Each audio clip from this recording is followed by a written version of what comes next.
নবী সাল্লাল্লাহু আলাইহি ওয়াসাল্লাম বলেছেন কিয়ামতের আগে শেষ জামানায় 30 জন ভণ্ড নবীর আগমন ঘটবে। কতজন? তার মধ্যে 4 জন হবে মহিলা। 4 জন কি হবে? মহিলা। 30 জন ভণ্ড নবীর আগমন ঘটবে কিয়ামতের আগে আগে। একজন তো আমাদের কন্টিনেন্টেও আছে, আছে না? নাম বলবো? নাম বলতে আমার ঘৃণা লাগে, এই জন্য নাম বলি না।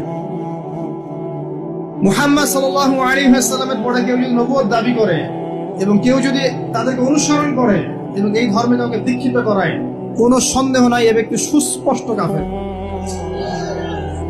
যদি মুসলিমদের হাতে পলিটিক্যাল পাওয়ার থাকতো, এদের বিরুদ্ধে যুদ্ধ ঘোষণা করতে হতো। কিন্তু আফসোস, এখন আমাদের হাতে সেসব ক্ষমতা নাই।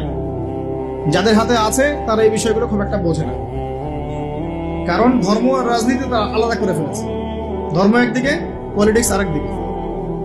আপনি পলিটিক্যাল লাইফে পলিটিক্স করবেন আর ধর্মীয় লাইফে আপনি ধার্মিক থাকবেন। এটা আমাদের এখন নতুন একটা তত্ত্ব। চলতে থাক, দেখা যাক কতদিন পর্যন্ত এগুলো চলতে পারে। আল্লাহ রাব্বুল আলামিন ওয়াদা করেছেন যে একজন নবী আসবেন, একজন নবী আসবেন অচিরেই। একজন নবী আসবেন 2 জন ফেরেশতার কাঁধে ভর দিয়ে, সিরিয়ার দামেস্কে সাদা মসজিদের মিনারের উপরে। তার চুল দিয়ে টপ টপ করে পানি পড়তে থাকবে, তার গায়ে একটু হলুদ রঙের জামা থাকবে, চুলগুলো থাকবে ব্রাউন কালারের, সিল্কি চুল, ব্রাউন কালারের। তিনি হচ্ছেন নবী ঈসা আলাইহিস সালাম।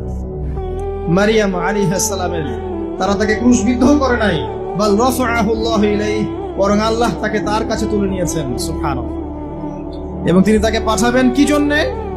কারণ শেষ জামানায় ঈসা ইবনে মারিয়াম এই জেরুজালেম থেকে সারা বিশ্বকে শাসন করবেন, এই কারণে। এবং তার হাতে আল্লাহ রাব্বুল আলামিন মসিহুদ দাজ্জালকে হত্যা করাবেন। একজন নবী, এর হাতে বিশ্বের ইতিহাস শেষ হবে, অন্য কারো হাতে শেষ হবে না। এই বিশ্বের ইতিহাসটা শেষ হবে একজন নবীর হাতে। যতক্ষণ না তিনি আসছেন, যতক্ষণ না সারা ওয়ার্ল্ডে তিনি ইসলামী খেলাফা পুনরায় কায়েম করছেন, ততক্ষণ কিয়ামত হবে না ইনশাআল্লাহ। একদম টেনশন করেন না, কিয়ামত হবেই না যতক্ষণ উনি আসছেন না, ইনশাআল্লাহ। তাই এভাবেই যাবে। ঈসা ইবনে মারিয়ামের হাতে পুরো বিশ্বের ক্ষমতা থাকবে ইনশাআল্লাহ। তিনি সবচেয়ে বড় ক্যারেক্টার শেষ জামানার। আর তার অনেক আগেই ইমামুল মাহদী ইন্তেকাল করবেন, অনেক আগেই ইমামুল মাহদী ইন্তেকাল করবেন। ঈসা ইবনে মারিয়াম থাকবেন 40 বছর, তিনি ইসলামী শাসন কায়েম করবেন পুরো বিশ্বে। এটা হবে কত সালে, কত বছর পর, কত শতাব্দী পর, আমরা কেউ জানি না। মাল মাসউলু আনহা বিআ'লাম মিনাস সাইল, আমরা জানি না এটা কবে হবে।